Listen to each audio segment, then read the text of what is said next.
Let me get your phone out. Wave, somebody wave, hey. I've been talking to y'all about extraterrestrial life and how it exists, or how it can be proven to exist. Being from West Texas, like some of us here, most of us here, we grew up next to things close to like Marfa Lights, Roswell, New Mexico, Area 51, stuff that we've always thought that could exist, or made us always think to be more adventurous and see lights that possibly weren't there at one time or another. We can take this back to also biblical times. I'll start off there with a man named Ezekiel that documented something that he saw come from the sky that he documented very well and said that it came from the sky, it was glowing, there was a throne on top, and there was pillars around the side, 4 pillars, it looked like men. They were four-faced. One side was an ox, a lion, an eagle, and a human. They all had wings as well. And he said that also there's wheels inside the wheels and eyes on the wheels. He talks about it coming down, and it's one of the major events in the Bible that people interpret as aliens. But there's also a man from NASA. He was an engineer. His name's Joseph F. Blumridge, and he wrote a book about the spaceship of Ezekiel. That was the name of the spaceship of Ezekiel.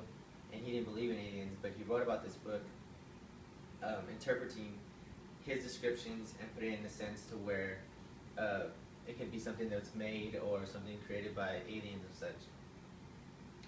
So I'll be saying some of the scriptures that Ezekiel describes and how he interpreted it. The first will be the object.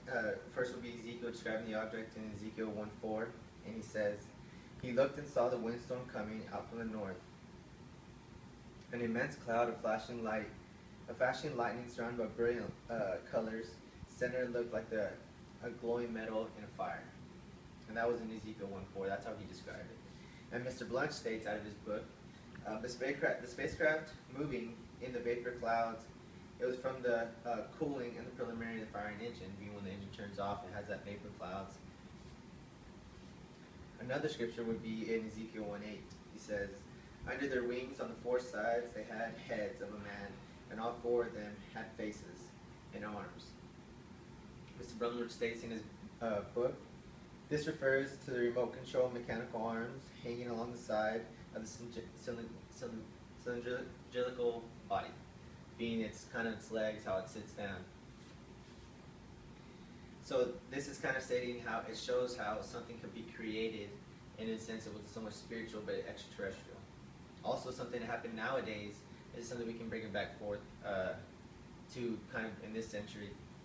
This was a man named Major Gordon Cooper. He was one of the original Mercury astronauts, and his sights were from a UFO when he was sent off into space. He was the last man to ever be sent into space alone.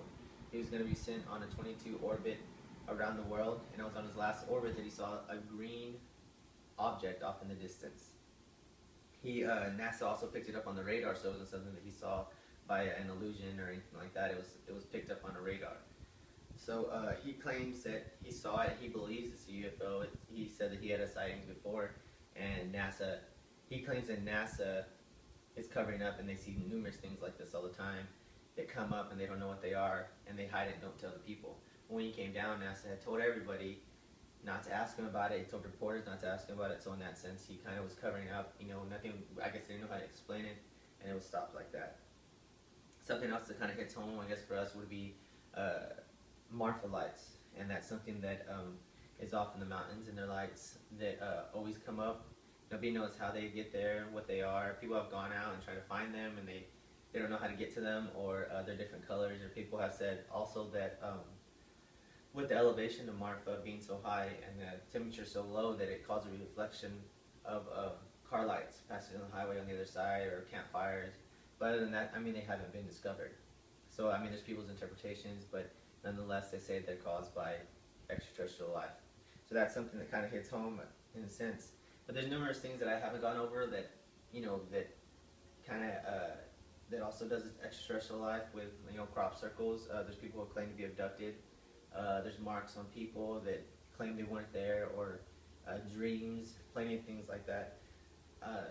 But the biggest thing I think for us is that we never really hear about things like this on CNN or big news about, like for instance, the man who went into space and said he saw something that I don't remember ever hearing about that later on in life. I think that the bigger question would be, why is this all hidden? Why are we not knowing about stuff that's being cited? It's something that I think plays a role in our future, and I think that we could somehow be glazed over because they don't want us as a nation to figure out. But that's my speech, and I appreciate it. Thank you.